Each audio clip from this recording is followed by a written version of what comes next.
ہمارے مسلم لیگ کاف کے سیاسی ورکر تھے, ہمارے بھائی بھی تھے, ظلم کے خلاف آواز اٹھانے والے تھے. اور یہاں پہ میرے آنے کا مقصد یہ ہے کہ جس بندے نے اس علاقے میں این71 میں ظلم کے خلاف اور زیادتی کے خلاف آواز اٹھائی ہے, اس کا منہ اسی طرح بند کیا گیا ہے.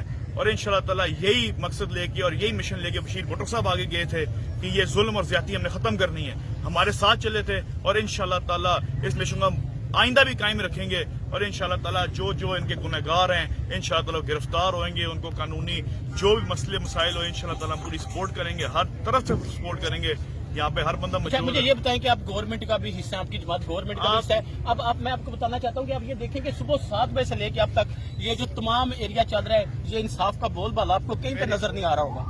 جناب یہ حکومت, یہ پی ٹی آئی, یہ مجھے جو نظر آتا ہے این71 میں پہلی بات تو یہ نہ ہمارا پی ٹی آئی سے کوئی اتحاد ہے, نہ ہم پی ٹی آئی کو مانتے ہیں, نہ کوئی ایسی بات ہے. اور دوسری بات میں آپ کو بتاتا چلوں کہ یہ یہاں کے مقامی ہمارے سیاستدان, نون لیگ کو تو چھوڑ, جب نون لیگ بیچ میں ہوئے گی, پی ٹی آئی بھی بیچ میں موجود ہے. یہ ان کی نااہلی ہے کہ اس وجہ سے آج اس علاقے میں خوف کی سیاست ہو رہی ہے, لوگوں کے ساتھ ظلم ہو رہا ہے, لوگوں کے ساتھ زیادتیاں ہو رہی ہیں.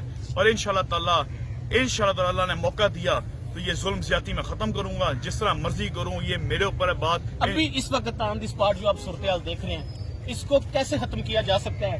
گریہ داری, یہ بیویاں آ رہی ہیں, یہ بیوی دیکھیں جن کا میاں اس دنیا سے گیا ہے. میں آپ کو یہ بتا رہا ہوں کہ آپ سب سے زیادہ جتنی عوام یہاں پہ اکٹھی ہے, سب سے زیادہ دکھ مجھے ہے, کیونکہ میرے وہ سیاسی ورکر تھے, میری کیمپین چلا رہے تھے. وہ میری کیمپین وہ کیوں چلا رہے تھے کہ وہ میرے مشن کو سمجھتے تھے کہ یہ ظلم زیادتی کے خلاف کھڑے ہیں. اور آج انہوں نے کیا کیا ہے کہ انہوں نے جو بندہ ظلم زیادتی کے خلاف کھڑا ہوا ہے اس کے ساتھ یہ حال کیا ہے, اس کو قتل کر کے اس کا منہ بند کر دیا ہے. پچھلے 20-30 سال سے یہی چلتا آ رہا ہے اور انشاءاللہ تعالیٰ اس کو ہم ختم کریں گے. انشاءاللہ تعالیٰ ایسا دوبارہ کبھی بھی نہیں ہونے لگا. اور انشاءاللہ جو ہو چکا ہے اس کا انشاءاللہ تعالیٰ اللہ کے فضل سے میرا کام بنتا ہے, میرا فرض بنتا ہے. اگر میں نہ اس کا حساب لوں تو صاحب ابھی تک کوئی پولیس کے اعلیٰ افسران سے ان موقع پر نہیں پہنچا.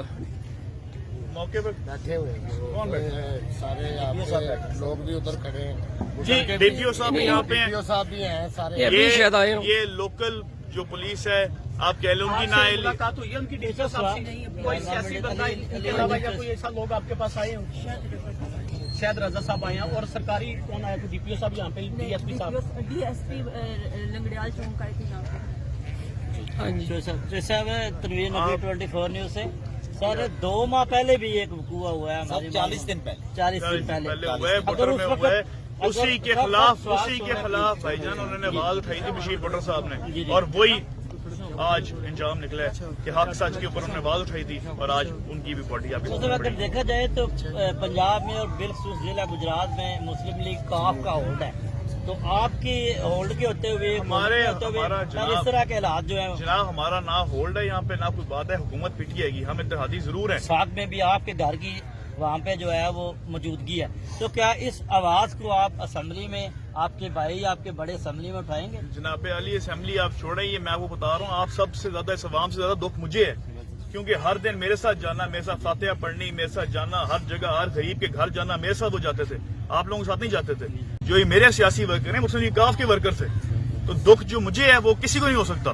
اور انشاءاللہ تعالیٰ آپ یقین مانیں کہ یہ علاقے میں نظر آئے گی بات, کہ آج آپ کے سامنے آ گئی یہ بات, جو لوگ یہاں پہ خوف کی سیاست کرتے ہیں, ہر چیز کرتے ہیں, آپ کے سامنے آ گئی یہ بات کہ ان کا کام کیا ہے کہ جو بندہ حق سچ کے لیے آواز اٹھائے اس کا منہ اس طرح بند کیا جائے. اور انشاءاللہ تعالیٰ یہ چلنے نہیں میں نے دینا.